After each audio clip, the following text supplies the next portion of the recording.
Hi everyone, it's Darlene. Today I'm going to be talking about distress crowns. I've had these crowns, these are the brights, for several months, and you haven't seen me use them much because whenever I tried to use them as a coloring medium with my normal techniques, I didn't really like the results more than the results of the products I would normally use for those techniques. So I went back to the usual products, inks, markers, watercolor, etc. So I knew that in order to make really good use out of these, I'd have to spend the time to research and play and really work with them. When I was doing some research, interestingly enough, there are a lot of videos about these crowns and their properties, like testing them out on different things, but not a lot of projects showing how to actually use them in card making. I will say that there's a lot of multimedia projects out there, videos that use these crowns that are useful, but I don't really use multimedia that much in my card making because I prefer, as you know, like more clean, more defined, just something simpler.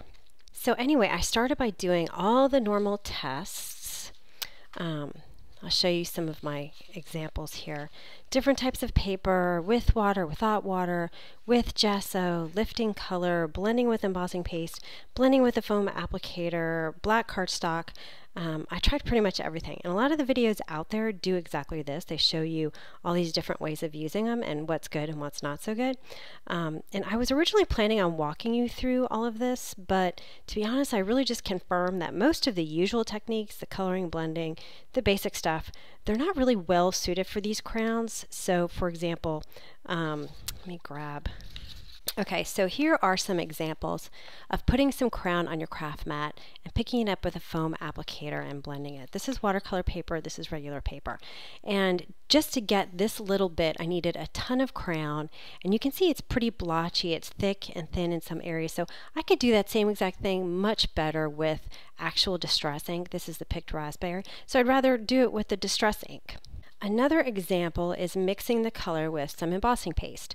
So here it is mixed with embossing paste. This is the crown and this is ink, and you can see that the crown is much more muted, it's subtle, it's kind of grayish compared to the vibrant color of the picked raspberry distress ink mixed with the embossing paste. And I also tried this out with water. Let me see, here we go. So this is my Canson XL mixed media paper. This is Bristol paper. And you can see that I got some, color on there, and it blended pretty well, but look at how muted it is. And it used a lot of crown just to get this color. So for watercolor, I probably wouldn't go to the distress crown as my first choice. And I think the way most people talk about using these, hold on, let me get this together. So this is Canson XL mixed media paper. This is Nina. And you can see I drew some color, 3 different ones, and then I blended it with my finger dry. And then down here is where I did the same thing and then blended it wet. And you can see when you add some water, it gets a little chunky and it's just not very smooth. And down here wasn't too bad, but you can see there's definitely inconsistencies. You can see where the crown was drawn with the water, and definitely when there's no water you can see lines in between the two colors. It doesn't blend as well. With the watercolor paper it actually worked pretty well with blending just with my finger. And then I tried to lift up the paper. I put a stencil on top. I took a baby wipe and I wiped it up, and it worked really well with that technique. But again, I've used that technique with distress inks and it works just fine, so I don't think I would go to the crayons for that because I'm not getting as pretty of a blend underneath when I do it. I also tried working on dark cardstock, and the colors really weren't very bright. So anyway, I was searching for something I could use these crowns for that would give better results than the products that I currently have, or allow me to do something that I can't do with my current products. Because honestly, those are the reasons why you would go out and buy a new product. If it does what you can already do better, then you shouldn't get them. Anyway, so long story, but in my experimenting, I found 3 ways to use these crowns in a different creative way. And I'm going to walk you through each of these techniques. And I'm going to show you the 3 cards I made with the 3 different techniques. The first one, the second one, and the third one. I love the way the crayons work using these techniques. So I'm going to walk you through each one. I'm going to start with this one. So when it comes to embossing folders and color, I haven't been able to really figure out a good way to mix the two. You can take an ink pad and you can cover this with an ink pad, run it through the Big Shot, but you're going to get usually pretty blotchy. It depends on the ink that you use. But I did find very good success with that technique using toilet paper a while back, and it's a little bit more time intensive, but it does give good results. What it doesn't do though is allow you to color different colors in different areas of the embossing folder, and that's what I'm going to do with these distress crowns. Now I have a piece of Nina Solar White cardstock here, and I'm going to spritz it with some water. I'm going to do that off camera. Now I'm going to put quite a bit of water. You can see how much water I have. I'm holding it up to the light. And so I'm going to put that into my embossing folder and run it through my Big Shot. The water is going to allow the distress crowns to blend a little easier. So what I'm going to do is take my distress crowns. I'm using Mermaid Lagoon. And you can see it looks like a lipstick. It's very similar to the gelatos. I'm going to talk about that in a minute. But you could just twist it down here to get more color. And what I'm going to do is color directly to the raised areas. And you definitely need to get good coverage. Let me zoom in. You want to cover the whole area with the distress crown. And it's not going to be perfect. So if I get some in the negative space, then that's okay. I'm not going to be too worried about it. But it's not a precise application of color because it is so thick and large, so you can't really get detail with it. So I'm going to cover the whole thing and then use my finger to blend it. And again, it's not perfect, but it gets a really nice, pretty color. And I'm going to get a little bit of the lighter color in the negative space, but that's okay because it'll still pop on the actual raised area. And actually getting the lighter areas down in the negative will blend the different pieces together when I have the different colors on here. So, so I'm going to keep doing this. I'm going to work with a different color here. Twist it up. Now what I was going to say about the gelatos, these are very, very similar to gelatos in their properties. The gelatos will do this exact thing. However, the difference between them, in my opinion, is that the gelatos are a little drier, so the distress crowns are a little more creamy, and usually use a different finger for different colors. Because it's so creamy, it's easier to blend and it's easier to apply. So that is why I like the distress crowns a little bit better than the gelatos. Okay, and so if I was going to use, now I've got mustard seed, and so what I did with the mustard seed is I just colored each one of these, and then I went back, oops, wrong finger, and just kind of blended them together, or out. And so I did that on all the different areas of the embossing folder, and then this was the result. So this is my finished card. And you can see I definitely still have color behind, but it kind of pulls it all together, I think, when you have that color behind. But you would never be able to get this with ink. So this is one unique way that the distress crowns are different from the other products that you have. Now, in case you're wondering, this is an Altenew set. This is Delightful from Simon Says Stamp. And I'll have a link to the products that I've used, but I just die cut out the middle and then I stamp this and put it on. I'm not going to go into the details of the whole card because I really want to just focus this video on the distress crowns, and then I just matted it on a Hero Arts black note card. I put some sequins on there as well. Okay, so now let's move on to the next card. This is going to be the next card. It's blending with water. For this technique, I'm going to be using Distress watercolor cardstock. These are pre-cut to 4 1/4 by 5 1/2. And I'm using this because it has a lot of texture to it, and so I wanted that texture to show through as part of the design. And then I'm going to be using all the colors in my Distress Crown set. The first thing I'm going to do is wet the paper, and this is the key because you could apply the crowns and then add the water, but I found that adding the water first and then the crowns gave me better results. So I'm just going to take my spritzer and I'm going to, you don't want too much water because then it'll puddle. You definitely do not want any puddling going on because it's going to be harder to blend the colors that way. So kind of experiment with the amount of water, but just make sure it's not like dripping anywhere. So what I'm going to do is I'm doing a rainbow effect here. So I'm going to cover the area with the crown. And it's okay that it's wet and I'm putting the crown on top of it. It doesn't really affect the crown much. I'm going to overlap them a little bit. I'm thinking I need 3 on one half and 3 on the next half. So I'm just going to move along. And it's okay if I get like orange on the yellow, because all I have to do is scribble on a piece of paper and that orange will come off my yellow. So there's really no contamination issues. And also you don't want to add too much water, because you can always add more water. I just find that having a base layer of water to blend these colors just makes it a little bit easier to do.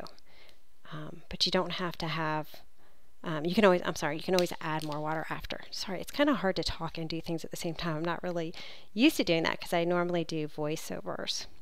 Okay, so anyway, let me just finish coloring this. You can see how much comes out. So like you really have to keep pumping it up. So that's why the other techniques, when you use so much color, it really uses a ton of color. It kind of wastes the crown when you can use other products for the same technique. You can see it's already starting to dry up a little bit right here, and that's okay. I'm just going to add a little bit more water to it. So I'm going to spritz it a little bit more. Again, not too much, just a couple of spritzes. I'm going to have a baby wipe handy because I'm going to want to constantly wash it off my hand. So, oh, I need more water. If it's not blending, I'm going to zoom in actually. Okay, if it's not blending easily, you can see I'm trying to push it into the grooves, the textured grooves of the paper. So I'm going to blend all of the pink first, and then I still have pink on my finger, but that's okay. I'm going to blend the line between these two colors next. Okay, and once I get that blended, oops, that looks pretty good, then I'm going to wipe it off and move on to the line between the orange and the yellow, and I'm very lightly touching it with my hand, with my finger here, and then I'm going to move on to the yellow.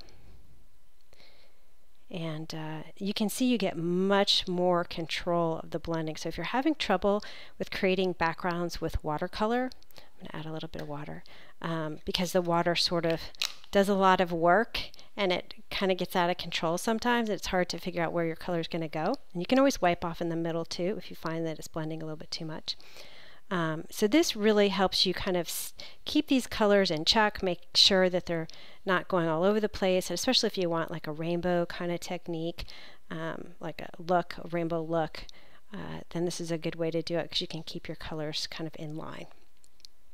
Moving on here to actually more water. I think this particular paper is pretty absorbent, so it depends on how absorbent your paper is, as far as how much water you're going to have to continue to add.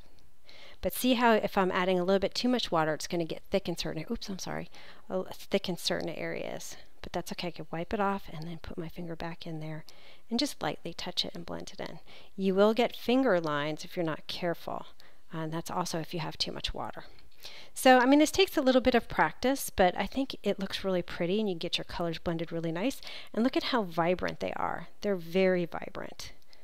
So I'm going to keep going here. And then finally my last one is easy because it's all one color. Really get it in the grooves of the paper. And see there's a little bit of line there, so I'm going to blend that a little bit. With a brush you're going to get brush lines, and that's why I didn't use a brush. Anyway, so you can see how pretty this looks. You get a nice vibrant look. The colors are blended nice and smoothly across the whole thing. And I just let this dry by itself. And when it's done, this is what it looks like. I actually cut it back because I find that having a background that's so bright is a little overwhelming for me, so I like to cut it back a little bit and add a little extra and some white space at the edge. But I just cut out, this is a die cut U, it's a new Simon Says stamp product, and I used part of another sentiment. The nice thing about this U, the Y is longer, and so it leaves enough room to put a sentiment right there, which is perfect. So anyway, this is that second card. I really like the way the blending works on the watercolor paper with the water. For somebody who has trouble with blending, then this is a really good idea for you. Now let me show you quickly. This is a panel I created, the same thing with gelatos. So you can see you can still get that same look. Of course I have a little bit different colors here, and the paper I used was different, but it's pretty much, you can get that same blending technique with the gelatos, but you're going to need a little bit more water. You can see it went on a little bit dry, so it's some thicker in some areas, so it's just a little bit easier to work with the distress crowns, but you could definitely do the same thing with the gelatos. Alright, so now we're going to move on to the third card, which is this card. It's with embossing paste. So let's get started with that. Alright, before I do this next card, I do want to bring back these panels quickly. This is dry. It had a chance to dry a little bit. You could see how it's much more dotted and blended better. This was, I guess, my second attempt. This was my first one. And this one, I went up and down with my finger a little bit more. So you could see it's a little streakier, I guess you could say, because I went up and down with my finger. So it all has to do with, you know, what kind of texture you put on it with your finger. That's what's going to end up with these crowns. So anyway, two kind of a little bit different, but they both look good. Alright, so let's move on to the next one. We're going to be using embossing paste.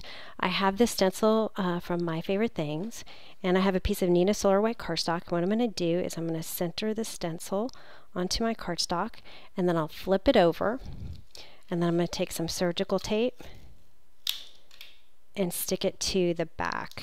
And that way I don't have any issues with my tape getting in the way of my embossing paste, yet I know that my stencil is not going to move away from my paper at all. So I'm going to secure this on all four sides. And then I'm ready to go. So this is just some Wendy Vecchi embossing paste, just plain white. And actually I'm going to need to get some new embossing paste, but here's my palette knife, and the trick is to get it on the back of your knife. So I'm going to pick it up on the back of the knife, and then it spreads so much easier from the back. And so I'm just going to cover this whole thing. Okay, once I get all my embossing paste on, I just kind of go over one more time to make sure everything is nice and smooth. Kind of tilt my palette knife a little bit so I can get the nice pretty edge.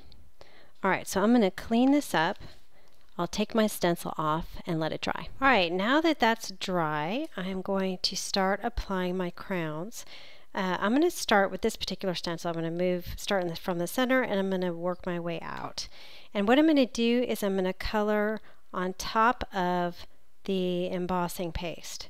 So I want to do it pretty thick, and I'm actually going to cover the negative areas as well, so I'm not too worried about those.